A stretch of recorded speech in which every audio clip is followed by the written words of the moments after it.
माननीय प्रधानमंत्री जी का आह्वान रहा था 20 करोड़ घरों में तिरंगा फहराना है और इसके लिए सबका पावन हाथ लगे।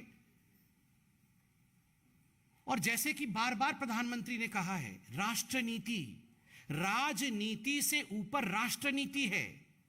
यह तिरंगा किसी पार्टी का नहीं, तिरंगा राष्ट्र का है।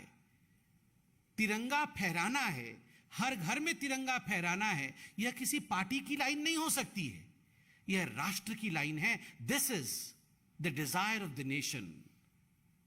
उसमें, इस महायज्ञ में हम सब, भारतीय जनता पार्टी भी अपनी आहुति दे रही है।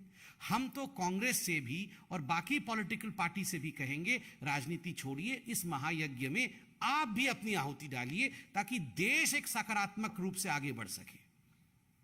आज मैं कई नेताओं के बयान को सुन रहा था, अधीर रंजन चौधरी जी को भी सुन रहा था। वो सम्मानीय एलओपी हैं, बड़ी पार्टी के एलओपी हैं। तो स्वाभाविक रूप से जब उन्होंने पूछा कि फ्लैग कोड क्यों बदल दिया, अधीर जी को भी मैं जवाब देना चाहूंगा, और जो पॉलिटिकल पार्टीज या जो लोग व्यक्तिगत रूप से भी इन विषयों को लेकर राजनीति करना चाहते हैं, सोचिए जरा, आज से पहले इस प्रकार का प्रयास हिंदुस्तान में नहीं हुआ कि 20 करोड़ घरों पर झंडा फहराने का एक पहल की जाए। स्वाभाविक है, जब इतने बड़े रूप में पूरे देश में with the feeling of nationalism, एक राष्ट्रीयता के भाव के साथ हर हाथ में झंडा अपने घर के लिए होगा, हर घर तिरंगा फहराएगा, तो कहीं ना कहीं फ्लैग कोड में परिवर्तन करना पड़ेगा, वरना इस प्रकार के बड़े मुहिम को स्थान नहीं दिया जा सकता, वो आगे बढ़ ही नहीं सकता है। इसलिए फ्लैग कोड में परिवर्तन किया गया है ताकि हर भारतीय बड़े गर्व के साथ तिरंगा को अपनाए और अपने घर पर तिरंगा फहराए।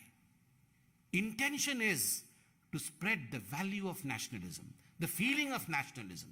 इसलिए फ्लैग कोड में परिवर्तन किया गया है। दूसरा विषय, अधीर रंजन चौधरी जी ने यह भी कहा कि नेशनल हेराल्ड पर ईडी अपनी चढ़ाई करे, रेड करे और हम झंडा फहराएं। मुझे लगता है नेशनल हेराल्ड, भ्रष्टाचार, करप्शन, ईडी, उसके साथ नेशनल फ्लैग को जोड़ के देखना ये उचित नहीं होगा। मैंने कहा from this high table, BJP does not want to politicise this issue, we don't want to attack anyone. हम किसी को अटैक पॉलिटिकली इस विषय पे लेके नहीं करना चाहते हैं। इसलिए सविनय निवेदन कि प्लीज अधीर रंजन जी, इसमें नेशनल हेराल्ड और ईडी को लेके आने की हमें लगता है कोई आवश्यकता नहीं है। We should all refrain, we may belong to any political party, but we should all refrain from politicising the issue. Shafiqur Rahman Barq भी पार्लियामेंट के गेट के पास ही, बिल्कुल पार्लियामेंट की बिल्डिंग के बाहर वो बाइट दे रहे थे और कह रहे थे झंडा फहराना कोई प्रतीक नहीं होता है देशभक्ति का। उन्हें भी सम्मान।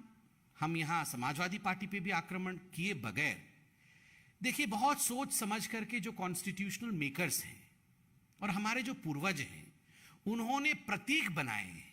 झंडा एक प्रतीक है, नेशनल एंथम एक प्रतीक है, नेशनल एंथम गाते समय खड़े होना एक प्रतीक है। भाव तो हृदय में होता है, वो तो दिल में होता है, मगर जब तक हम इन प्रतीकों की मान्यता नहीं रखे, until and unless we respect this symbolism, how will the country move together as one?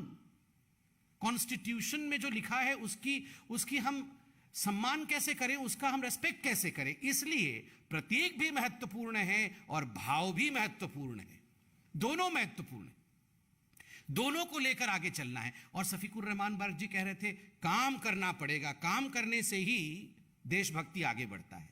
Barq साहब, चौधरी साहब, इस सरकार ने काम किया है, यह आपकी सरकार है। सर्जिकल स्ट्राइक इंडिया ने किया है, पार्टी का विषय नहीं है। इंडियन आर्मी ने सर्जिकल स्ट्राइक किया। पूरे विश्व में हमारा जो राजनीतिक सूझबूझ है, हमारे देश की राजनीतिक सूझबूझ, सक्रियता, प्रोएक्टिविटी, उसके साथ हमारा सैन्य बल इसका प्रतीक था। इसका एक हमने देखा, उदाहरण देखा सर्जिकल स्ट्राइक के रूप में, एयर स्ट्राइक के रूप में। देशभक्ति की कोई कमी नहीं है, हम किसी के ऊपर आक्रमण नहीं कर रहे हैं, मगर मिल करके क्या हम इस विषय को आगे नहीं बढ़ा सकते हैं? क्या हमें इस विषय को आगे नहीं बढ़ाना चाहिए? सिर्फ हम इतना ही कहना चाहते हैं। आज प्रधानमंत्री नरेंद्र मोदी जब देश के 200 करोड़ लोगों तक वैक्सीन पहुंचाते हैं, यह भी तो देशभक्ति का काम है। कोरोना के समय 2 देश में इंडिजिनस इंडियन मेड वैक्सीन और उस वैक्सीन को घर घर तक पहुंचाने का काम, हर व्यक्ति को 3-3 डोज लगाने का काम, बर्क साहब, अधीर रंजन चौधरी साहब, दिस इज नेशनलिज्म। ये देशभक्ति है। तिरंगा भी देशभक्ति है, वैक्सीन भी देशभक्ति है। आइए इस देशभक्ति में हम बीजेपी, कांग्रेस इनको अलग अलग करके ना देखें। Let's be Indian for once. I see a BJP कार्यकर्ता, I see a congressman, I see a BSP कार्यकर्ता, I see a Samajwadi party कार्यकर्ता, but where is the Indian? Let's be Indian and let's celebrate India through आजादी का Amrit Mahotsav and हर घर तिरंगा अभियान। हमारे channel को लाइक, शेयर और सब्सक्राइब जरूर करें और नई अपडेट्स के लिए बेल आइकन दबाना ना भूलें।